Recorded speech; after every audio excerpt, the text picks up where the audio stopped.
आप हैं बिहार संवाददाता के साथ और मैं हूं मनोज चतुर्वेदी। अटल बिहारी वाजपेयी की आज जयंती है और सुशासन दिवस के रूप में मनाया जा रहा है। अभी हम भाजपा के प्रदेश कार्यालय वीरचंद पटेल पथ पर खड़े हैं और दिखा रहे हैं, देखिए सुशासन दिवस परिचर्चा एवं अटल काव्यांजलि। देश के तमाम जाने माने कवि जो हैं, शंभू शिखर से लेकर और तमाम लोग जुटे हैं और भाजपा ने आज तमाम अपने प्रकोष्ठों की जो आज शिविर लगाई है। हम यहाँ भी दिखा दें आपको, देखिए विधिक परामर्श यहाँ लगा है, तस्वीरें हम आपको दिखा रहे हैं। इस तरफ देखिए चिकित्सा प्रकोष्ठ लगाया गया है कि तमाम जो चिकित्सा के क्षेत्र से जुड़े हुए लोग हैं वो देखिए यहाँ पे आए हैं और चिकित्सा से जुड़े लोग जो हैं अपनी सेवाएं यहाँ पे दे रहे हैं।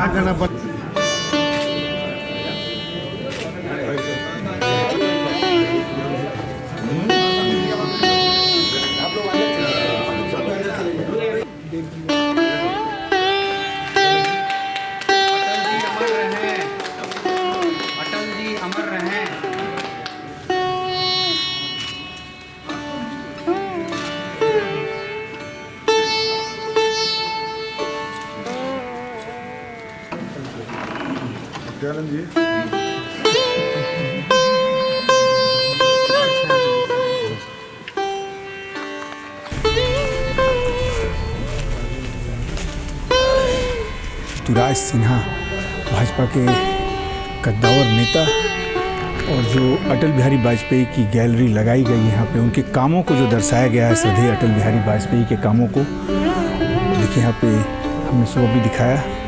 ऋतुराज सिन्हा उसका निरीक्षण कर रहे हैं और जरा यही जान लेंगे कि योजना की शुरुआत और ये पहले प्रधानमंत्री थे जिन्होंने प्रधानमंत्री शब्द का यूज किया।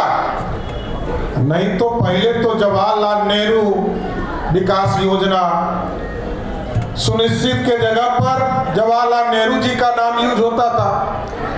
प्रधानमंत्री आवास योजना के जगह पर इंदिरा आवास योजना यूज होता था। ये पहले व्यक्ति थे जिन्होंने कहा कि इस देश का सर्वोच्च पद प्रधानमंत्री है तो हम उसके नाम से इस देश में योजना चलाएंगे। इसके पहले तो नामों से चलता था और सुशासन स्थापित किया। साथ मैं तो 98-99 में मंत्री हो गया था। साथ 122 का बहुमत था और 100 आदमी मंत्री होते थे। अब सोचिए कौन सा शासन चलेगा। जिस प्रदेश में 80% एमएलए मंत्री हो वहां तो चल ही नहीं सकता। तो उन्होंने पूरा एक सिस्टमैटिक सिस्टम बनाया,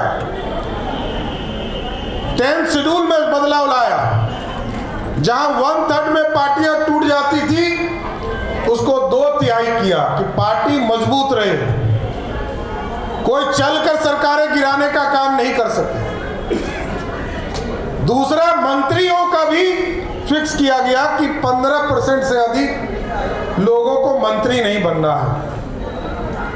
तो आप सोचिए साथियों, सुशासन, कानून का राज स्थापित हो, यह चिंता श्रद्धेय अटल बिहारी वाजपेयी जी ने किया।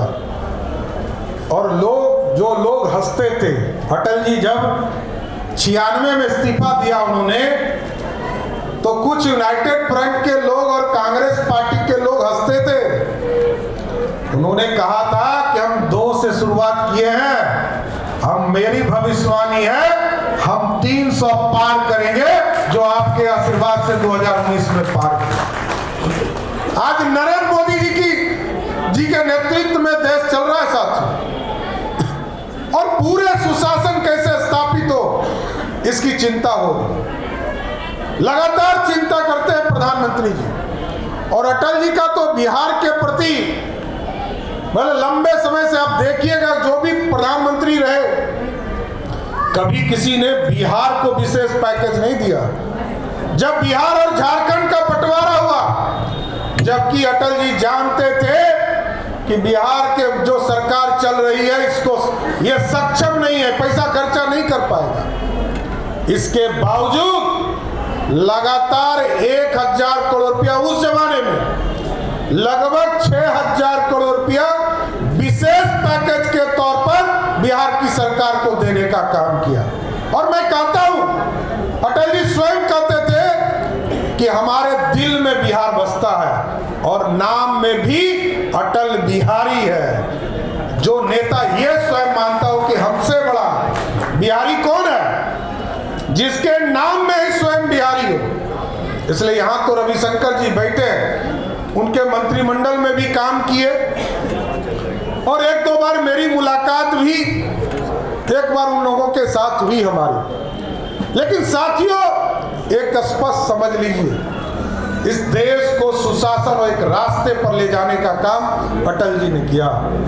चाहे वो इंफ्रास्ट्रक्चर का मामला हो, हॉस्पिटल के सेक्टर में एम्स हो, गोल्डन कॉरिडोर बनाने का सपना देखा हो, विद्युतीकरण गांव के ओर बढ़ना हो, गांव तक सड़कें पहुंचाने का काम हो, और देश की सुरक्षा का जब सवाल हुआ, अमेरिका और लंदन वाले लोग, अंग्रेज देश के यशस्वी प्रधानमंत्री जी को रोक रहे थे कि पोखरण का विस्फोट किया तो हम आपको बैंड करने का काम करेंगे।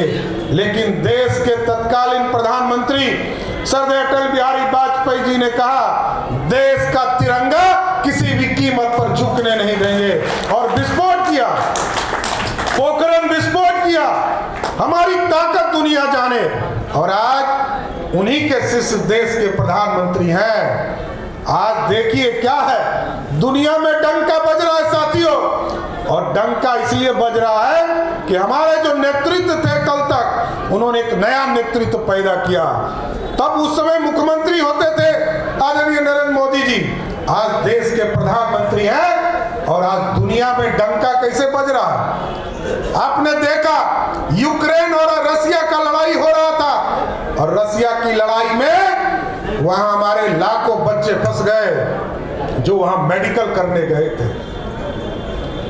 देश के यशस्वी प्रधानमंत्री जी ने रसिया के प्रधानमंत्री से बात किया, यूक्रेन के राष्ट्रपति से बात किया, और कहा कि हमारे बच्चों को सेफ पैसेज दीजिए। और वहां के प्रधानमंत्री और राष्ट्रपति ने कहा कि हम कैसे पहचानेंगे कि आपके बच्चे हिंदुस्तानी हैं। ये तो कहा, जिसके हाथ में तिरंगा होगा उसी को समझिएगा हिंदुस्तानी है।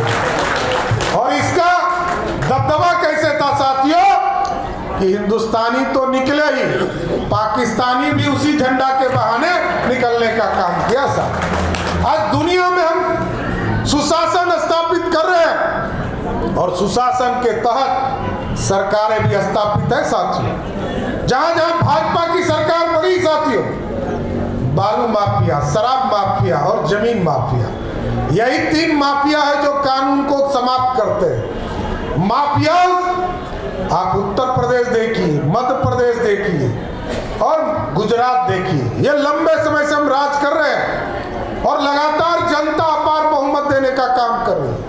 उसका मूल कारण है कि जो अटल जी ने और नरेंद्र मोदी जी ने हम लोगों को सिखाया, अपराध मुक्त करने के लिए अपराधी को उस राज्य से बाहर करने का काम वहां की सरकारें कर रही है साहब। इसलिए आज श्रद्धेय अटल बिहारी वाजपेयी जी के जयंती के अवसर पर मैं सबको यही आग्रह करूंगा, निवेदन करूंगा, अटल जी ने जो सपना देखा था इस देश में भाजपा की सरकार 14 में 282 सीटों के साथ हम बनाने का काम किया। 2019 में 303 सीट जीतकर भारत की सरकार बनाए, और फिर 2024 में ऐसा सपना देखिए, पिछले बार 1 सीट छूट गया था, इस बार 40 की 40 सीट जिताकर फिर से नरेंद्र मोदी की सरकार बनी।